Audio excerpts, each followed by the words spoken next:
Accueillant plus de 924 000 réfugiés, des déplacés et demandeurs d'asile, le Tchad est placé parmi les 10 plus grands pays d'accueil des réfugiés au monde. Le gouvernement, qui a souscrit à plusieurs instruments juridiques internationaux, se soucie de la protection de cette couche sociale. C'est tout le sens de cette journée d'information à l'intention des élus du peuple. Une journée à mettre à l'actif du ministère de l'administration du territoire, en partenariat avec la Banque mondiale, la délégation de l'Union européenne et le Haut-Commissariat des Nations unies pour les réfugiés au Tchad. Nous pensons que cet atelier permettra, entre autres, aux honorables députés à l'Assemblée nationale de mieux cerner les principes de protection internationale des réfugiés, d'apprendre davantage la question des réfugiés au Tchad, les défis majeurs liés à l'asile et à la recherche des solutions durables en leur faveur.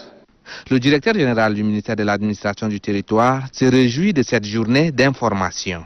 Nous restons convaincus que les participants seront mieux outillés afin de faciliter à l'Assemblée nationale l'examen et l'adoption du projet de la loi d'asile qui viendra sans doute renforcer notre arsenal juridique relatif à la protection et à l'assistance des réfugiés. Le deuxième vice-président de l'Assemblée nationale, Ahmad Anadif Khatir, se félicite de l'attention particulière que le gouvernement accorde aux réfugiés.